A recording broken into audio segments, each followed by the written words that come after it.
பிரம்மா குரு விஷ்ணு குரு தேவோ மகேஸ்வர குரு சாட்சாத் பரபிரம்மா தஸ்மை ஸ்ரீ குருவே நமக. ஸ்ரீ குருநாதர் பாபாஜியோட திருவடிகளை வணங்கி குரு பாதுகாப்பியாம்.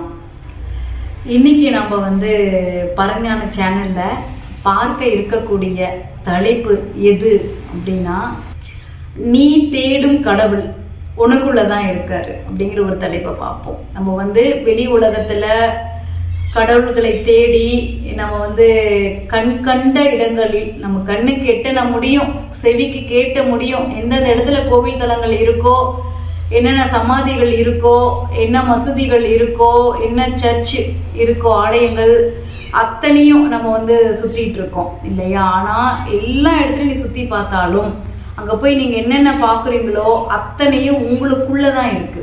இப்போ ஒரு சிவாலயத்துக்கு போறீங்க, போனோன்னு சிவலிங்கத்தை பாக்குறீங்க, எது பாக்குது? உங்களுக்குள்ள இருந்து உங்க கண்ணு பாக்குது.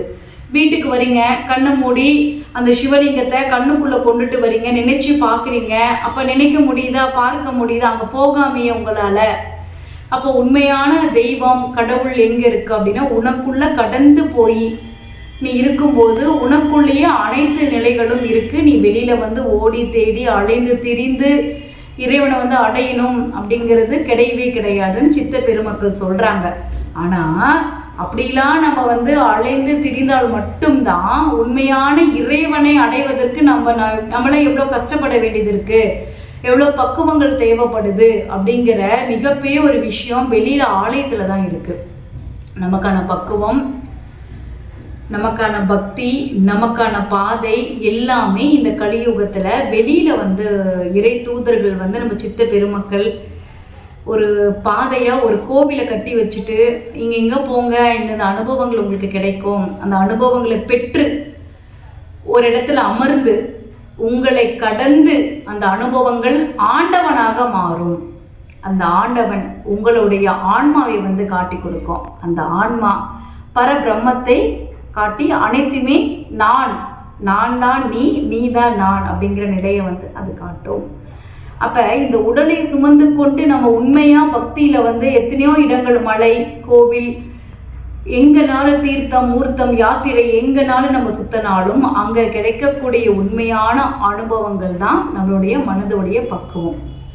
அந்த பக்குவ நிலை தான் நமக்கு உள்ள கடந்து போகக்கூடிய ஆன்ம நிலையை காட்டும் சுவாமி. அதனால கோவிலுக்கெல்லாம் போக வேண்டாம் நான் சொல்லல. உண்மையா பக்குவப்பட்டுருச்சு ஒரு ஆன்மா அப்படின்னா நிச்சயமா அது கோவிலுக்குள்ளேயே அடி எடுத்து வைக்காது. தன்னை கோவில் இருக்கக்கூடிய அத்தனை விஷயங்களும் தனக்குள்ள எப்படி இருக்குங்கிற ஒரு ஆராய்ச்சியில ஒரு இடத்துல அமர்ந்துகிட்டே உள்ளுக்குள்ள இறைவனுடைய ஒரு காற்றோடைய அந்த தொடர்புலேயே பிராணனை ஏற்றி இறக்கி, தன்னுடைய பிராணன் தான் உயிர், அது இல்லைன்னா நம்ம ஜடம். அப்போ உண்மையான இறைவன் ஒரு காற்றா இருக்கான் நமக்குள்ளார அப்படின்னு உள்ளுக்குள்ள பிடிச்சிட்டு உட்காருவாங்க சுவாமி. அதனால முதல்ல எல்லாருமே போங்க, சரியை கிரியையில எல்லாருமே அலைந்து திரிஞ்சு பாருங்க. எங்க போனாலுமே நீங்க உங்க உடம்பையும் மனசையும் தான் கூட்டிட்டு போறீங்க. ஆனா நிச்சயமா நீங்க எதிர்பார்க்குற அளவுக்கு இறைவனுடைய அந்த அனுகிரகத்தை பெற முடியாது. என்னைக்கு நீங்க உங்க மீது பற்று வைத்து உங்களோட உடலையும் உங்க மனதையும் நீங்க மதிக்கிறீங்களோ அன்னைக்கு நிச்சயமா இறைவன் உங்களுக்குள்ள தானே இருக்கான். அவன் உங்களை மதிக்க ஆரம்பிப்பான். சிவ சிவ சிவாய நம. திருச்சிற்றம்பலம்.